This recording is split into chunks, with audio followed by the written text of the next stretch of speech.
Já faz um bom tempo que eu tô de olho no Facebook.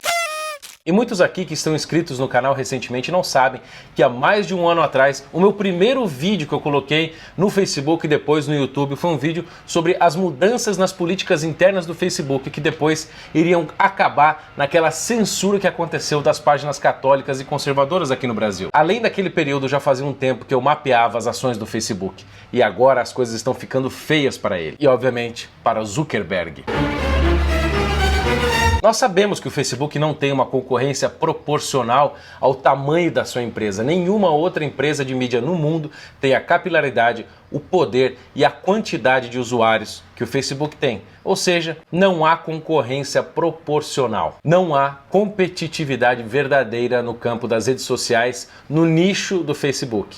Ou mesmo do Twitter ou do Instagram, não tem competição e todas essas empresas pertencem ao Facebook, incluindo o WhatsApp. Mas é importantíssimo a gente lembrar que não há nenhuma empresa que seja grande o suficiente que ela não possa ir à falência. Tá todo mundo acompanhando o que está acontecendo com a Saraiva, que já declarou recuperação judicial de não sei quantos milhões de reais.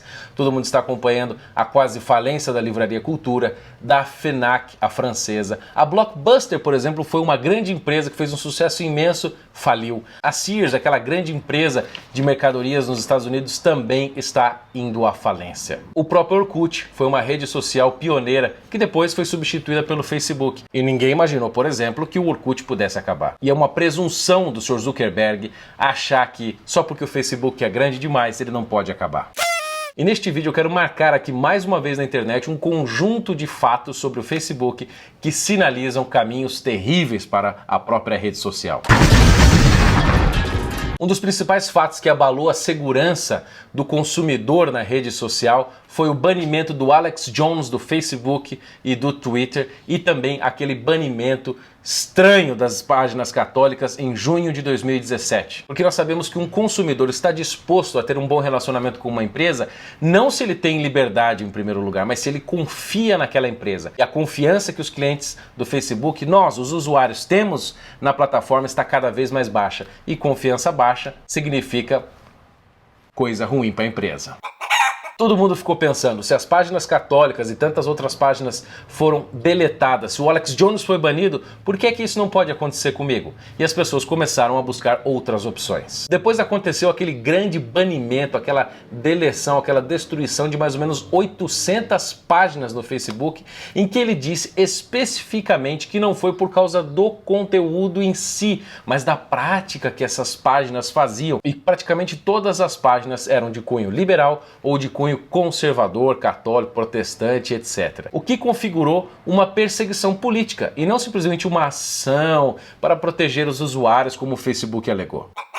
E nós tivemos também esse ano, se eu não me engano em junho ou abril, aquela audiência do Zuckerberg perante o Senado americano que assustou o mundo inteiro pelas declarações do Zuckerberg, dele dizendo, por exemplo, que a maioria das pessoas no Vale do Silício são esquerdistas e que isso obviamente vai guiar o modo como essas pessoas vão conduzir as ações da empresa. Senator, we consider ourselves to be a platform for all ideas. There is certain content that clearly we do not allow. Facebook and the tech industry are located in Silicon Valley, which is an extremely left-leaning place. O próprio Zuckerberg é um esquerdistinha. Ele é mais um desses metacapitalistas que eu já cansei de falar aqui no canal. E como todo cara que tem um monopólio do mercado não tem concorrência proporcional e não é forçado a ter uma competitividade de excelência no mercado, ele acaba querendo fazer o quê? Manter a sua posição. Ele vai se aliar com os governos, ele vai fazer falcatrua, vai querer controlar tudo para manter a sua hegemonia. Isto é basicamente o que um metacapitalista faz. O seu Zuckerberg é um deles.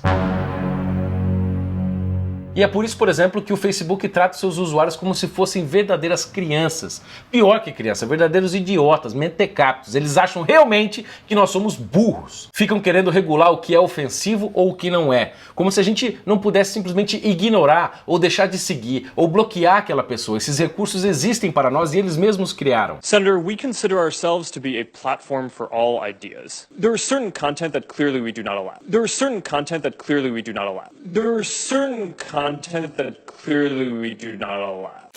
Eles querem dizer o que é verdade ou o que não é, como se nós não tivéssemos senso crítico, por assim dizer, para poder julgar um fato ou não. Deixem que nós possamos decidir sobre esses assuntos. E não simplesmente um Deus lá no Vale do Silício decidindo o que nós podemos ver ou não. Isso parece até um laboratório de controle social. Mas eu acho que é viagem da minha cabeça. Ou não. Pra vocês terem uma ideia, a confiança no Facebook está caindo tanto que hoje o YouTube no Brasil, por exemplo, é a rede social mais acessada, acima do Twitter, do Instagram, do Snapchat e do próprio Facebook. As pessoas estão acessando mais o YouTube do que o Facebook, porque verdadeiramente o Facebook está enchendo a nossa paciência.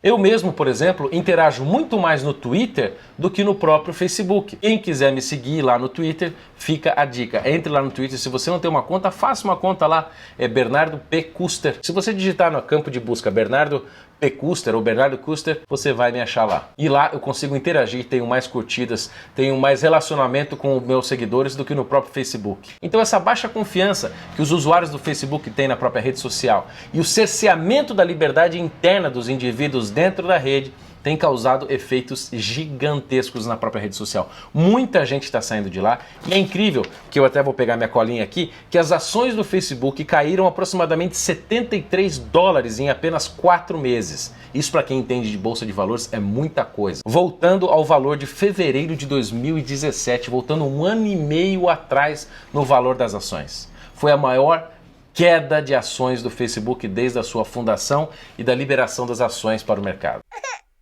O próprio George Soros, que é outro metacapitalista multimilionário, um judeu, esquerdista, etc., vendeu todas as suas ações do Facebook, também por esses problemas de investimento, de queda nas ações, mas também porque ele teve uma briga política com o Facebook.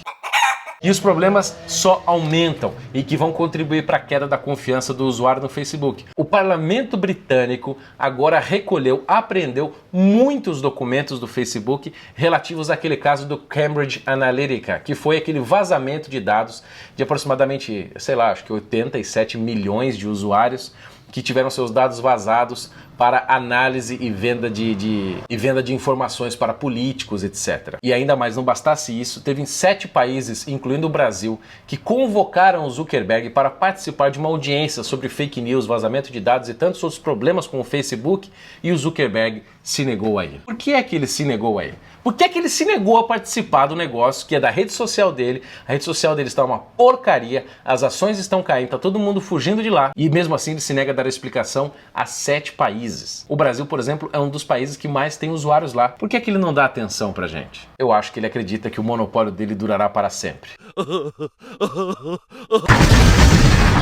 Eu não sei, parece que eles ignoram a força do consumidor. Eu estava me lembrando esses dias do livro do Ação Humana, do Ludwig von Mises, uma época que eu li. Ele tem um subcapítulo muito interessante sobre o consumidor. E Ludwig von Mises, que foi o grande economista austríaco, diz o seguinte, que os consumidores enriquecem um homem pobre e empobrecem um homem rico. Determinam precisamente a quantidade e a qualidade do que deve ser produzido.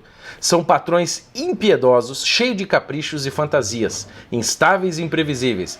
Para eles, os consumidores, para nós, usuários do Facebook, a única coisa que conta é a nossa própria satisfação. Não se sensibilizam nem um pouco com méritos passados ou com interesses estabelecidos. Se lhes for oferecido algo que considerem melhor ou que seja mais barato, abandonam seus fornecedores habituais. Na condição de compradores e consumidores, são frios e insensíveis, sem consideração por outras pessoas. Porque eles estão nos vendendo um produto, não estão casando conosco, não são nossos parentes, não são nossos amigos. Se alguém vende melhor e mais barato, o problema é de quem perdeu a oportunidade. O Minds é uma delas, o Telegram, que é uma outra opção para o WhatsApp, o Steemit, o Mastodon, o Gab, que é uma opção para o Twitter, que é uma rede absolutamente free speech, ou seja, liberdade de expressão. Eu estou lá no Gab também. E tantas outras opções estão saindo para ver se conseguem quebrar a hegemonia do Facebook. Geralmente as grandes empresas não vão à falência por corrupção ou coisas do tipo.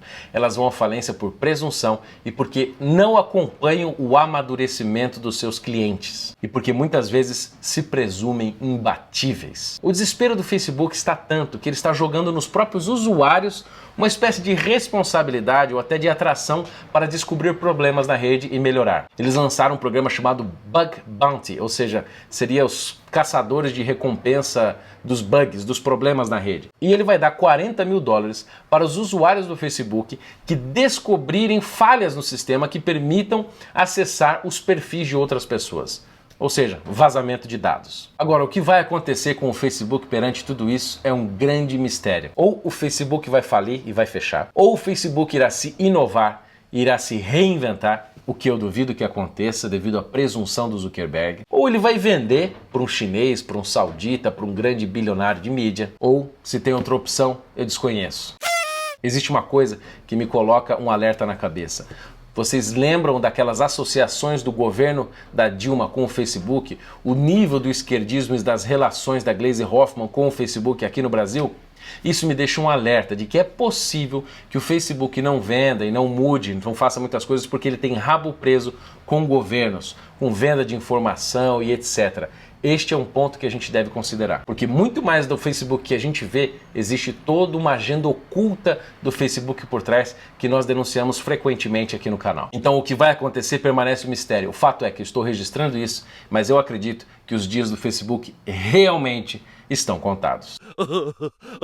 Eu avisei. Pessoal, lembre-se de me seguir no Twitter, como eu já disse, procure lá Bernardo Kister e procure também me seguir no Instagram, Bernardo Kister, onde eu coloco outras coisas que vocês podem participar de algum modo da minha vida, diferentemente do que acontece no Facebook e no Twitter. O Instagram é uma rede que permite a gente colocar coisas mais instantaneamente, diferentemente das outras redes sociais. Um abraço e até o próximo vídeo.